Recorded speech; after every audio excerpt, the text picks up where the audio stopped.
Pokemon cards have taken the world by storm for nearly 30 years. But did you know that the first ones were sold in vending machines? From Pokemon Company blenders to $1 million cards, these 10 Pokemon card facts will leave you speechless. Without further ado, let's splash into it.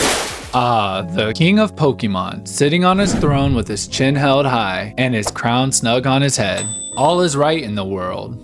Or is it? Pika Pika? I guess not as all as it seems after all. In fact, when it comes to Pokemon cards, Pikachu dwarfs Charizard. Within the top 5 Pokemon cards in the world, Charizard holds both the second and third place prize at $493,000 for the 1997 Charizard Top Sun Blueback at a PSA 10, and $420,000 for the 1999 first edition Shadowless Holographic Charizard, also at a PSA 10.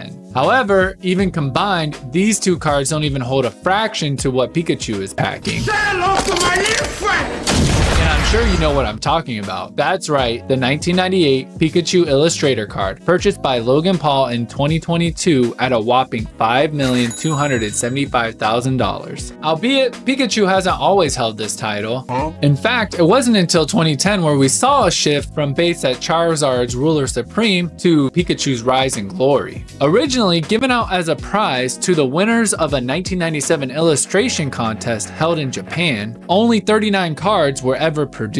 With the card being so incredibly rare, especially one at a PSA Gem Mint 10, this card was destined to become a valuable collector's item. I think the most surprising thing out of all of this is that it took until 2010 for the card to be so highly recognized. Now that we've talked about the legend, let's discuss the myth.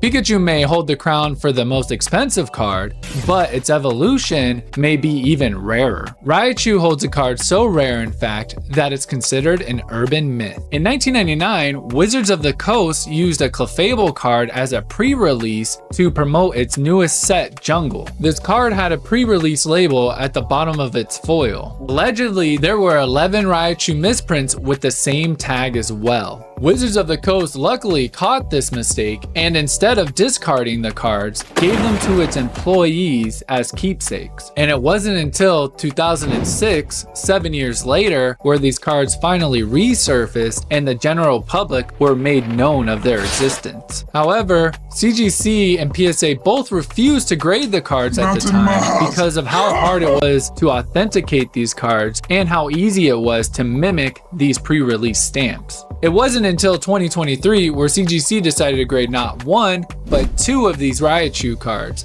at a 5.5 and an 8.0. The current purchase price of these cards are unknown, but in 2018, prior to their grading, one of these cards was purchased at $20,000. Shh.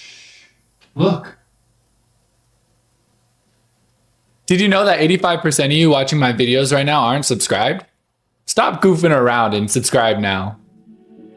We've talked about the most expensive card, we've talked about its evolution and how rare it can be, but what is the rarest Pokemon card? That's right, the #1 trainer 1999 Nintendo Pokemon Japanese promo Super Secret Battle card.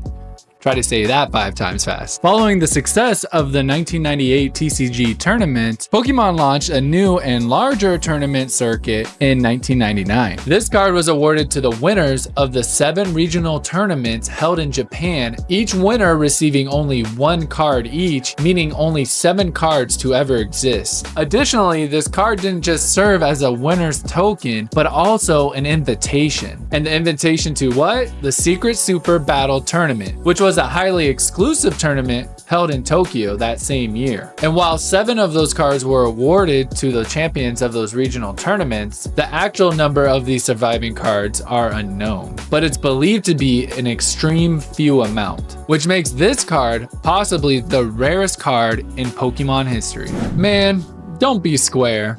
That was a term coined in 1960 to 1970. Yeah, baby! Yeah. As someone who is uptight or uncool. However, in terms of Pokemon cards, you may just want to be square. Let me explain. Most Pokemon cards, when produced, have rounded edges. But on rare occasions, there are accidental misprints which leave the card square. And these square cut cards are highly sought after by collectors due to their rarity and their unique look. For example, let's look at this base set Mewtwo sitting at a PSA Gem Mint 10. Where in comparison, if we look at the same Mewtwo from the same set, but with square edges, sitting at a CGC near Mint 8, and we can see that this card is valued close to that PSA 10 version, even at non-perfect conditions. And that's not to mention the CGC 10 version, which is valued at a substantially higher amount than its counterpart with the rounded corners at a PSA 10. With that being said, it's safe to say that when it comes to Pokemon cards, it's him to be square. Picture this. It's the year 2000. You're scurrying to grab change to run to the movies with your best friend to go see none other than the newest release of Pokemon the Movie 2000. And as you make your purchase, you're not only presented a ticket, but also a promotional Pokemon card. But did you know that this card was intentionally designed with the expectation that it would be immediately banned by the TCG? Well, the card I'm referring to, and I'm sure you may remember, is the Ancient Mew card. And this card was banned due to the ancient text on the card, which made it unreadable. And because it was illegible, made it to where it was unplayable in the TCG. And the Pokemon Center knew this, meaning that Ancient Mew may possibly be the first ever intentionally released banned Pokemon card. Let's circle back to Logan Paul real quick. You either love him or you hate him.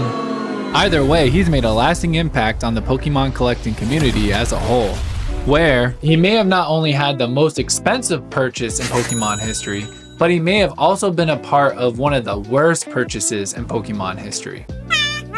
In 2021, a group of high-profile collectors, including Logan Paul, purchased what they thought was a first edition base set booster box, which ended up with Logan Paul paying $3.5 million.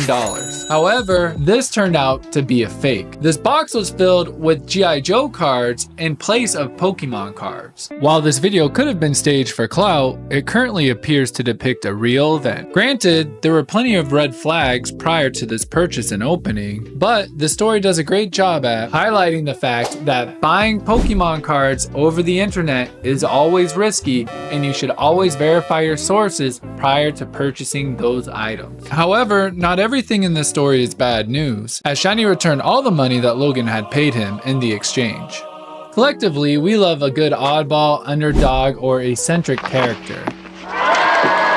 And that doesn't change with Pokemon cards. As we know by now, Pokemon cards are known for their misprints. And the most popular of these misprints is the Ninetails from base set. The Ninetails card was originally printed without a damage counter on its Fire Blast attack. The card was supposed to read, discard one fire energy card attached to Ninetails in order to use this attack, but it lacked the 80 damage indicator. However, this error was quickly corrected, making the error version of this card quite rare and highly desirable.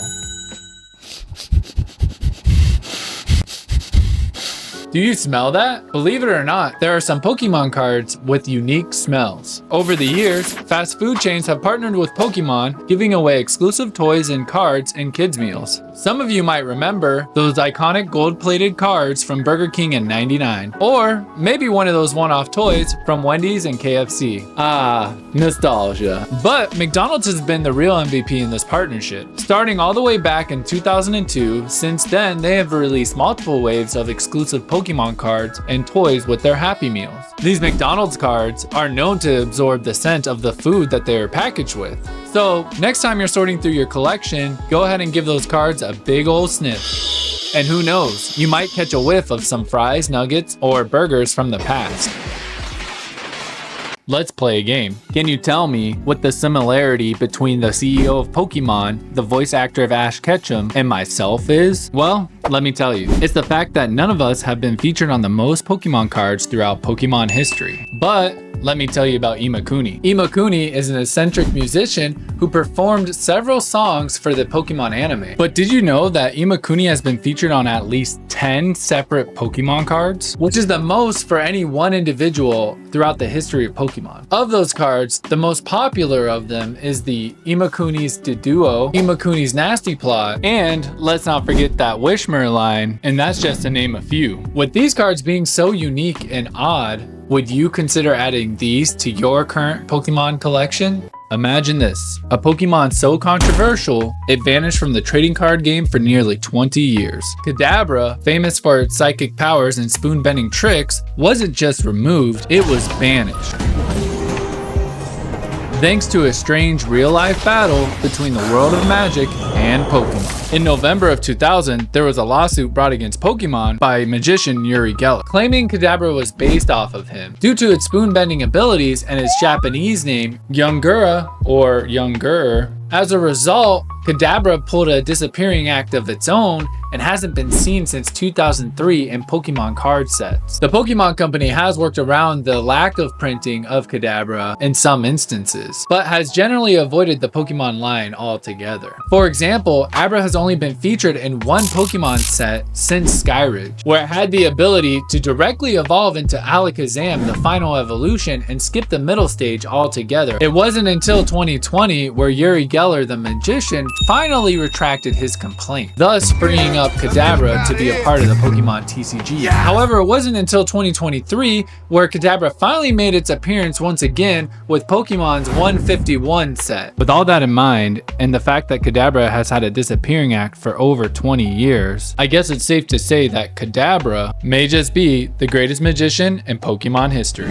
Did you know that there are multiple variations of the iconic Surfing Pikachu card? From the original Wizards Black Star promo to the epic VMAX version from the Celebration set, Pikachu has definitely made some waves in the Pokemon TCG world. Speaking of waves, this actually reminds me of the fun vlog I did in Kauai, where I combined the beautiful scenery with one of my favorite hobbies, opening Pokemon cards. There's something magical about opening packs with the ocean as your backdrop. If you'd like to see more of that wave crashing content or a different type of video, you can go ahead and select them now. Now, with that being said, let me know what Pokemon card facts you did or did not know in the comments below. Like and subscribe, and otherwise, we'll see you in the next one. Bye!